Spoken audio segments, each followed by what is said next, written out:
Shrimati Mahua ji. Thank you honourable vice chairman sir. माननीय राष्ट्रपति महोदय के अभिभाषण पर धन्यवाद ज्ञापित करते हुए मैं यही कहना चाहूँगी कि आपने अपने अभिभाषण में सर्वप्रथम बाबा साहब अम्बेडकर सहित संविधान सभा के सभी मेंबर्स को नमन किया है। हम सभी जानते हैं कि उनमें 15 तत्कालीन विदुषी महिलाएं भी शामिल थीं जिनका महत्वपूर्ण योगदान था। आपने कहा इस सरकार में महिलाओं को सर्वोच्च प्राथमिकता मिली है, मगर झारखंड के संदर्भ में यह पूर्णतः सही प्रतीत नहीं होता। सन 2000 में झारखंड में भाजपा की सरकार आई और 17-18 सालों तक भाजपा ने वहां शासन किया।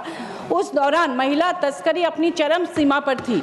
पन्नालाल नामक एक तस्कर थे जिन्होंने अकेले लगभग 15,000 लड़कियों की तस्करी की थी और प्लेसमेंट एजेंसीज की भरमार पूरे झारखंड में हो गई थी और दूसरे राज्यों में ले जाकर तरह तरह से उनका शोषण होता था।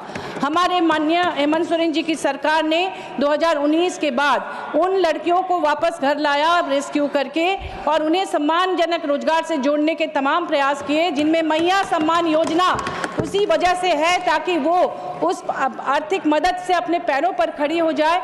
और जो स्किल डेवलपमेंट प्रोग्राम्स चल रहे हैं उनके लिए जो सावित्रीबाई फुले किशोरी समृद्धि योजना है, उनकी पढ़ाई को कंटिन्यू करने के लिए फूलो झानो आशीर्वाद योजना है, उनके लिए पोटो हो खेल योजना है, विभिन्न क्षेत्रों में वो आगे बढ़े।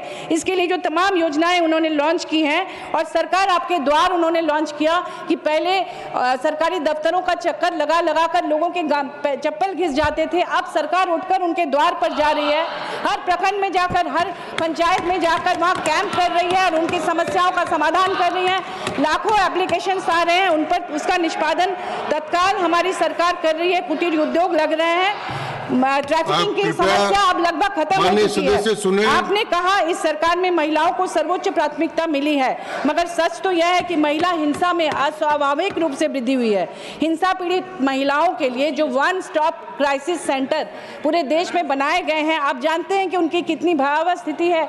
अभी हाल में मैंने एक वर्कशॉप अटेंड किया था, वहाँ काम करने वाली महिलाओं के साथ उन्होंने बताया कि इंफ्रास्ट्रक्चर की भारी कमी है, वहाँ स्टाफ नहीं है, मानदेय के पैसे बहुत लेट से मिलते हैं, कोई सुविधा नहीं है, वाहन की सुविधा नहीं है, तो वो कैसे न्याय करेंगे महिलाओं के साथ। तो ये जो निर्भया फंड में 1000 करोड़ की राशि हर साल इकट्ठा होता है, उसका प्रॉपर डिस्ट्रीब्यूशन क्यों नहीं होता ऐसे सेंटर्स के लिए? आप सीसीटीवी कैमरा हर जगह क्यों नहीं लगाते हैं जहां महिलाएं असुरक्षित हैं? बस स्टॉप में, रेलवे स्टेशन में, जहां वर्किंग हॉस्टल्स हैं और वर्किंग गर्ल्स के जहां स्कूल कॉलेज है, वहां अगर आप पूरे देश में जाल बिछा दें, नेटवर्क उसका पूरा हो जाए उन इलाकों में उस पैसे से सीसीटीवी कैमरा का, तो मुझे लगता है निश्चित रूप से महिला हिंसा में कमी आएगी।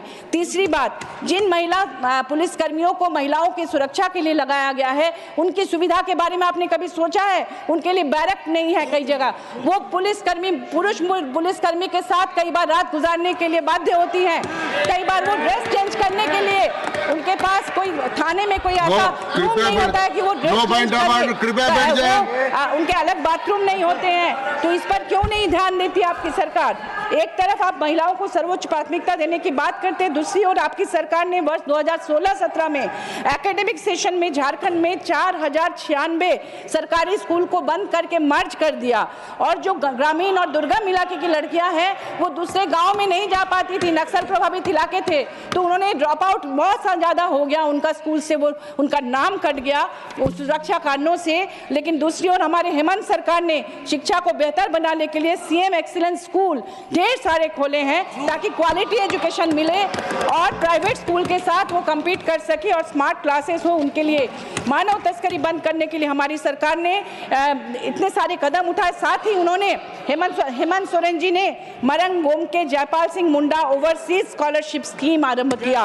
आपको पता होगा कि 50 प्रतिभाशाली ट्राइबल लड़कियों को वहाँ पर लड़कों को भेजा जाता है लंदन स्कूल ऑफ इकोनॉमिक्स में सरकारी खर्चे पर, यूनिवर्सिटी ऑफ ससेक्स में, यूनिवर्सिटी ऑफ वॉरविक में, यूनिवर्सिटी कॉलेज ऑफ लंदन में, university of London school of oriental and African studies और कई यूनिवर्सिटीज़ में, ताकि वो भी पढ़कर समकक्ष हो सके प्राइवेट स्कूल में पढ़ने वाले बच्चों के साथ। आपने कहा कि आपकी सरकार परमाणु ऊर्जा का विस्तार करने पर तेजी से काम कर रही है।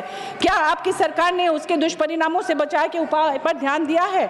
झारखंड में जादूगोड़ा माइंस में जहां पर डंप करके पत्थरों को रखा जाता है, यूरेनियम वाले पत्थर को, आप जानते होंगे कि अगर आप परमाणु ऊर्जा बढ़ाते हैं तो आपको यूरेनियम की ज़रूरत है। उसमें जब बारिश का पानी आता है वो बहकर वहाँ लोकल गारो नदी में जाती है और वहाँ से स्वर्णरेखा नदी होते हुए बे ऑफ बंगाल तक जाती है और कितने लोगों को वो बीमार करती है। ये वाटर पॉल्यूशन पर आप ध्यान नहीं दे रहे हैं और परमाणु ऊर्जा का विस्तार कर रहे हैं। और 10 मोस्ट पॉपुलेटेड सिटीज में दिल्ली है, तो आपकी सरकार अगर पॉल्यूशन पर काम कर रही है, जहाँ राष्ट्रपति प्रधानमंत्री रह रहे हैं, तो आप श्री एस सेल्वा गणपति समाप्त, भाषण समाप्त। Honorable Vice Chairman, 5 मिनट आपका पूरा हो गया। I am grateful to you S Selva for Ganapathi this ji. opportunity to speak on motion of